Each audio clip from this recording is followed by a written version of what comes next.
Mais ça pour assez, il y a une phrase qui revient à chaque fois que la religion est au-dessus de la nation. Non. Est-ce que vous analysez? Ceux qui disent que la religion est au-dessus de la nation, c'est des comploteurs. Et le renseignement doit ouvrir l'œil très très bien sur ces gens-là. Parce que vous remarquerez que au début de cette révolution, on ne parlait pas de la religion au-dessus de la nation. Non, non. Tout le monde disait la patrie ou la mort. On veut la révolution. Président Ibé proclame révolution.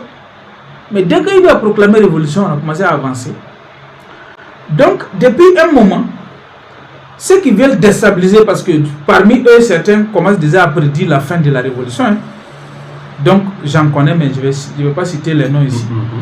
Qui commencent déjà à proclamer, à prophétiser sur la fin de la révolution. C'est eux qui ont commencé cette fameuse truc-là. Depuis que moi j'ai vu ça, j'ai dit à mes collaborateurs, j'ai dit, hey, il faut contrer cela. C'est un projet de déstabilisation.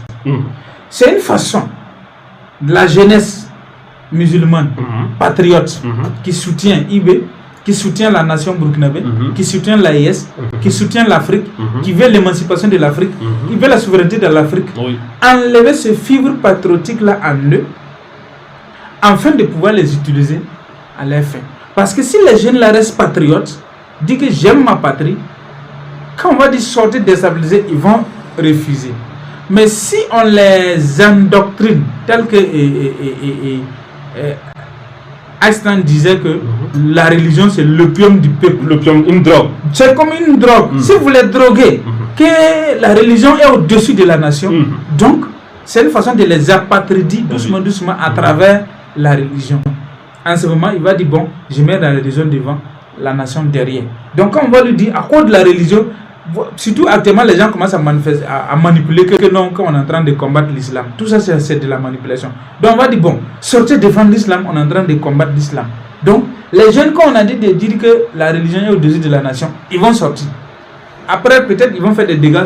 Plus tard, ils vont se rendre compte qu'on a fait des dégâts, mais c'est gâté. Ils vont avoir des regrets, mais c'est trop tard. Ceux qui veulent les manipuler pour leur fin, ils ont déjà réussi le coup. Voilà pourquoi il faut contrer. Parce que si ces jeunes restent patriotes à la nation, on ne pourra pas les manipuler.